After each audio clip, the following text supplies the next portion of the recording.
evening, and thank you all very much indeed for joining us.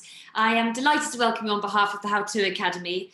I'm sorry that we could not all be together in one hall, as was initially the plan in what now feels like a bygone age. But it's wonderful to see so many of you signing in.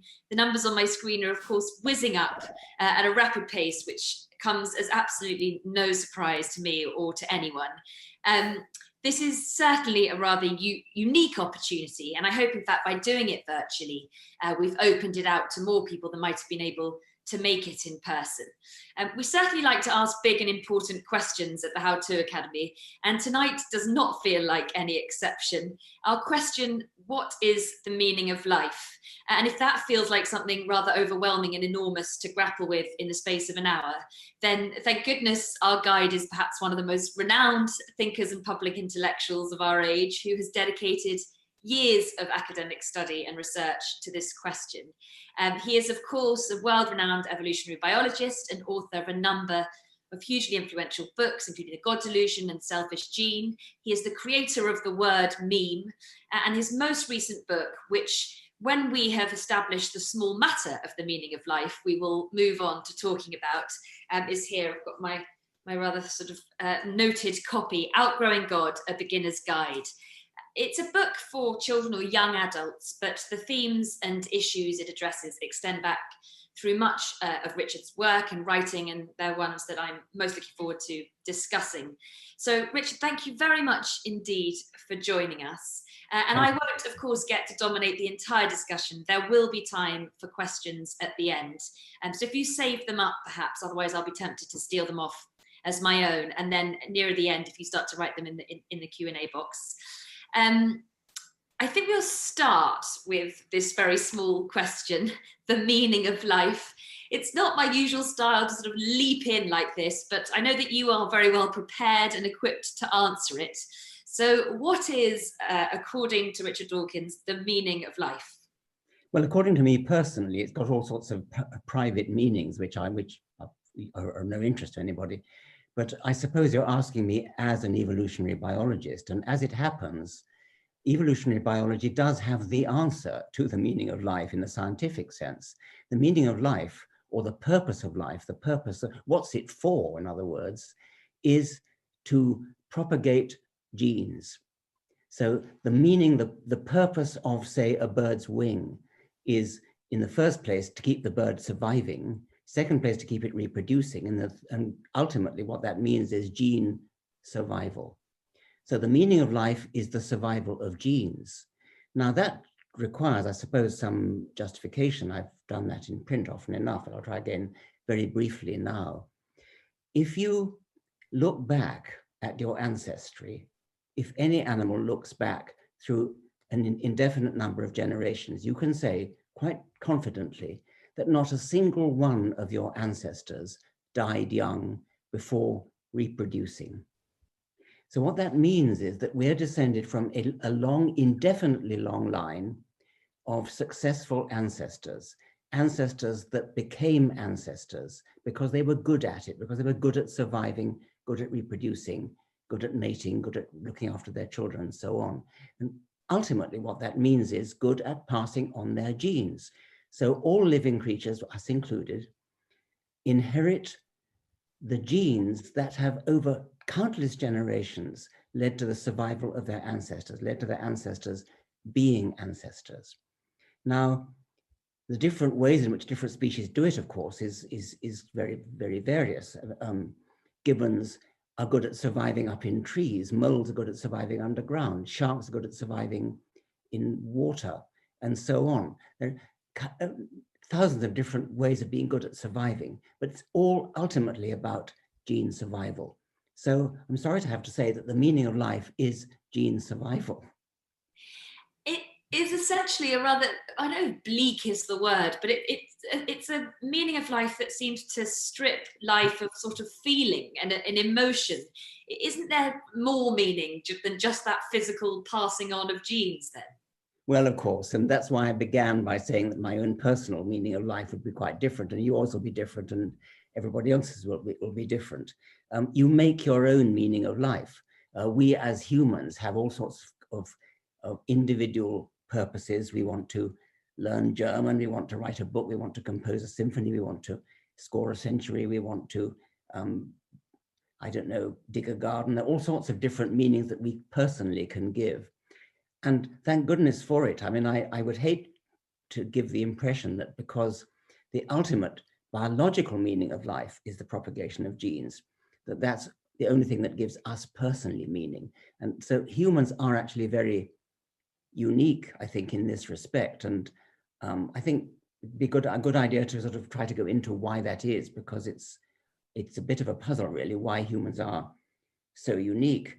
If you look at any wild animal, you will notice that it devotes its time, devotes its efforts to propagating its genes, to reproducing, to finding a mate, to finding a nesting site, to finding food.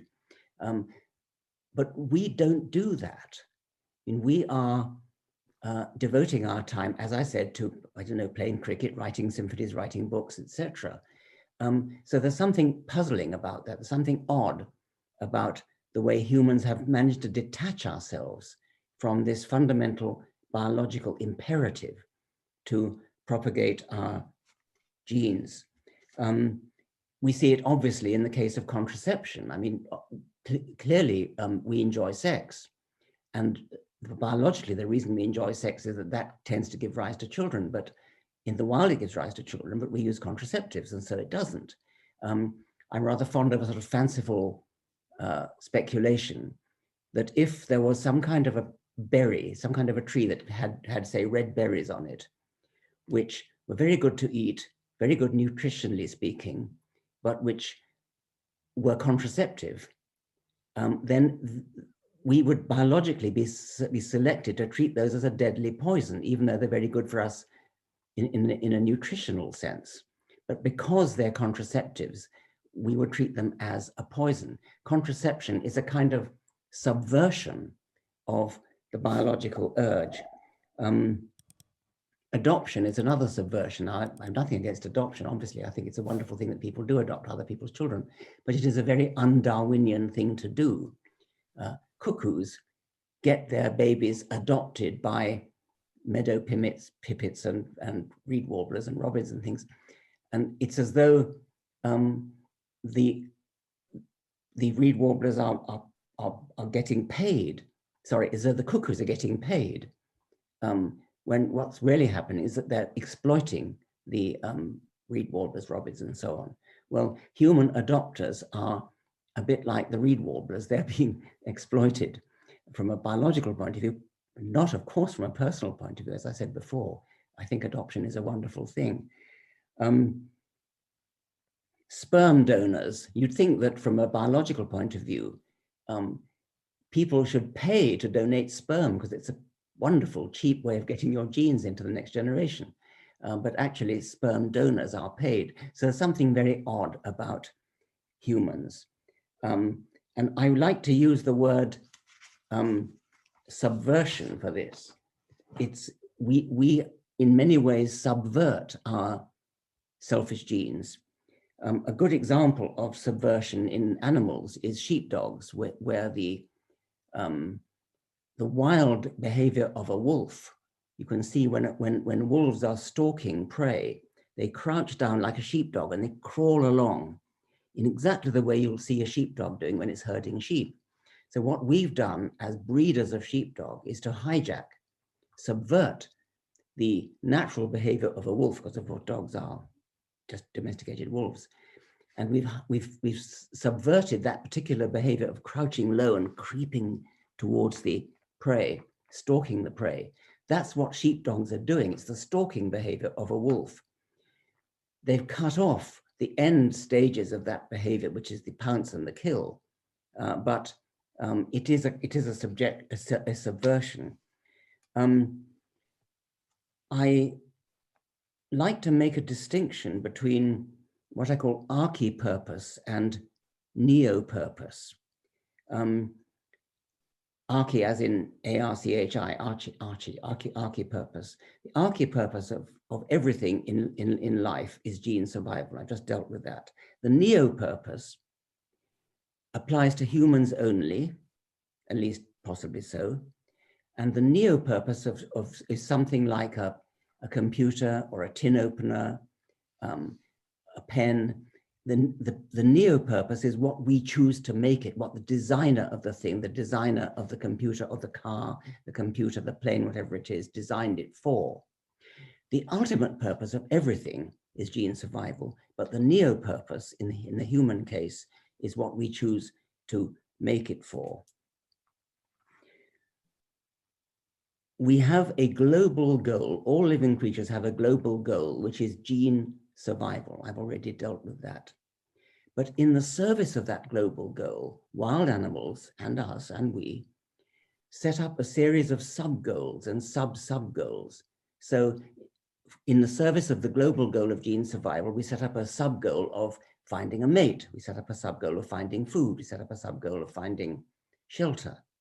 And then the sub-sub-goal would be locating a mate. Another one would be courting the mate. Another one would be actually copulating within the sub-goal of finding food.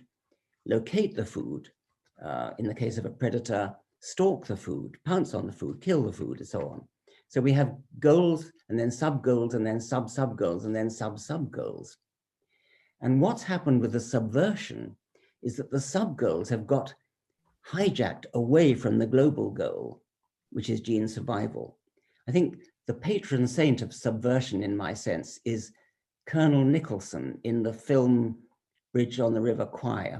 I don't know how many of our audience have seen that film. It's a wonderful film. It's fiction, but it might as well be fact. Colonel Nicholson was an officer, a British officer, captured by the Japanese and forced by the Japanese. He and his large company of soldiers were forced to build a bridge over the River Kwai. And Colonel Nicholson, to begin with, all the soldiers were sabotaging the bridge, as you might expect. But Colonel Nicholson got obsessed with the goal of building this bridge. And he forgot that the real goal should be winning the war against the Japanese. He forgot that. And he concentrated all his energy on building this bridge. And he became so obsessed by it that when Allied soldiers eventually came and tried to sabotage the bridge, he tried to stop them sabotaging it because he was so obsessed. His goal, he'd taken the in this case, the main goal of beating the Japanese, and he'd taken a sub-goal, which is build the bridge, and hijacked it. And that had become his main goal. So animals have sub-goals, and the sub-goals can be regarded as subservient to the main goal. But in the case of humans, Colonel Nicholson is not the only one. We are constantly hijacking the global goal of gene survival and becoming obsessed with the sub-goal of all sorts of other things, like, as I said before, composing a symphony, something like that. This is a sub-goal. It doesn't help us at all in the main goal of propagating our genes. But nevertheless, the mechanism is in the brain for setting up sub-goals and sub-sub-goals. And that brain mechanism for setting up sub-goals has taken over. And we forget about the main goal. So we use contraceptives, we enjoy sex, we use contraceptives that has subverted the goal of reproduction. Various of our biological drives have been hijacked, subverted. I've mentioned sex already. Parental behavior, parental care is hijacked or subverted by the desire to keep pets, cute pets that may resemble puppies that may resemble human babies. Hunger, obviously the drive to eat food, to find food is an important sub-goal for surviving and propagating your genes, but it's subverted by the desire for lots of sugar. Sugar is not good for you. In the wild, you couldn't get enough of it, and so it was okay to have a goal to eat as much sugar as possible, but no longer. Sex, I already mentioned, is subverted by contraception. An interesting one is kinship. we have a genetic tendency to favor our kin. There are very good genetic reasons for this, because your genetic kin share your genes, and therefore being good to your kin, looking after your kin, cooperating with your kin is a good thing, genetically speaking. But this too can be subverted. Fictive kin is a technical term which is used. Units in the army, platoons in the army, are welded together as bands of brothers. So this kinship term of brothers is used to actually weld the platoon into a company of loyalty. They will fight for the good of their brothers, for the good of their fictive kin. Religious imagery, religious terminology makes great use of the terms fictive kin. We talk about the Holy Father, we talk about brothers in Christ, sister, nuns call each other sister, and so on. Now there's a paradox, which a sort of called the flexibility paradox.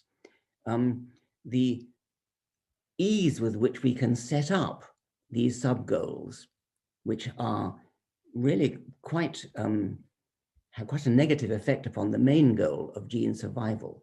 We can set up these sub-goals very easily, but then having once set it up, we then can often be highly resistant to dropping it again. So easy come, hard go.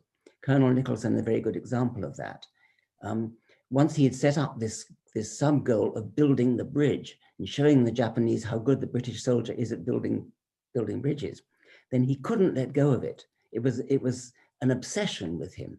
And that's a fairly common thing with us. We set up these sub-goals, and then loyalty to the party, for example, loyalty to a leader can take over and can subvert in a very big way the global goal. I think I'd probably better stop talking about the meaning of life now, because we want to go on with our conversation. One thing I would just ask you about all of that before we move on to Outgrowing God is many of those sub-goals and those subversions are things that one would argue, going back to your idea of music and art, make life richer and make the meaning of life a richer, more full of feeling meaning.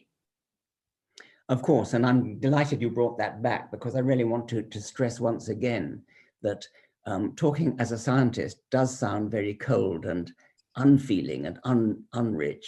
And I'm like anybody else, I'm a human being. I mean, I have my own sub-goals, and they're far more important to me than the main goal of gene survival. And so, I'm passionate about human relationships. I'm passionate about love. I'm passionate about my current project, whatever it is, writing a book or whatever it might be. And these are the things that govern my life. And there'll be similar things that govern your life. They won't be exactly the same, but there'll be parallel things. You'll feel them just as strongly as I feel mine. And so I have nothing against these sub-goals. I think they're wonderful. And the fact that I use a word like subversion is in no way intended to convey any kind of negative feeling. I'm all for it. I've often said that whereas I'm a passionate Darwinian with respect to why we exist and how we came to be the way we are, I'm a passionate anti-Darwinian when it comes to things like personal feelings and political philosophy. And I want to